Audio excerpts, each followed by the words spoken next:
Hi friends, అందరు బాగున్నారండి. Stove వెలిగించుకొని బాండిల్ పెట్టుకున్నామండి. మనం ఈరోజు ఉలవచారు ఎలా చేసుకోవాలో ఒకసారి చూసేద్దామండి. చూడండి ఫ్రెండ్స్, ఉలవలు 2 నిమిషాల పాటు బాగా వేయించుకుందామండి. ఉలవలు వేగిపోయాయి. ప్లేట్లో పోసేసుకొని మళ్ళీ బాండిల్ పెట్టేసుకుందామండి. బాండిల్ వేడైపోయింది కదండి. ఒక 2 స్పూన్లు ఆయిల్ వేసేసుకుందామండి. ఆయిల్ వేడయ్యాక చూడండి ఫ్రెండ్స్, ఆవాలు వేసుకుందామండి. మిరపకాయలు కూడా వేసేసుకుందాము. తెల్లగడ్డ కూడా వేసేసుకున్నామండి. ఇంగో పొడి కూడా కాస్త వేసేసుకుందాము.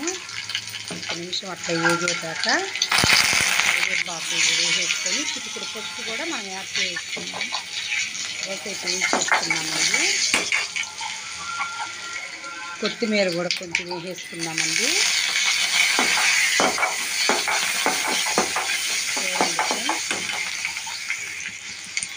కర్రీ పెట్టుకున్న టమాటాలు కూడా వేసేసుకొని తగినంత ఉప్పు కూడా దాన్ని యాడ్ చేసుకుందాము.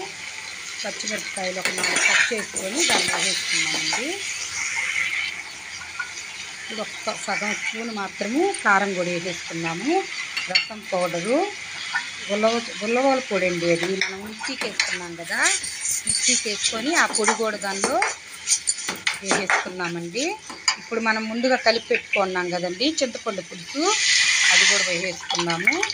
పోసుకొని ఒక 2 గ్లాసులు వాటర్ కూడా దానిలో యాడ్ చేసేసుకున్నామండి. చూడండి ఫ్రెండ్స్, ఇప్పుడు కరివేపాకు కొత్తిమీర కూడా కొంచెం యాడ్ చేసేసుకున్నామండి. ఒక 5 నిమిషాల పాటు బాగా హైలో పెట్టుకుందాము. ఒక 2 నిమిషాల పాటు సిమ్లో పెట్టేసుకుందామండి. చూడండి ఫ్రెండ్స్, రసం కూడా కాగొచ్చేసాయి. ఉలవచారు చాలా బాగుంటాయండి. మీరు కూడా ఒకసారి ట్రై చేయండి ఫ్రెండ్స్. ఎప్పుడన్నా ఒకసారి అలా చేసుకుంటే చాలా బాగుంటుందండి.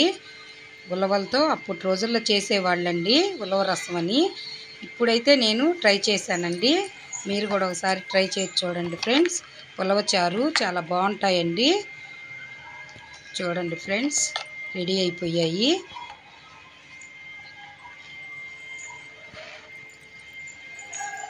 ఉలవలు ఉడకబెట్టి కూడా చేసుకుంటారు ఫ్రెండ్స్, కానీ నేను వేయించి పొడి చేసి వేసాను. చారు మసాలా పొడి అన్నీ కలిపి పెట్టానండి.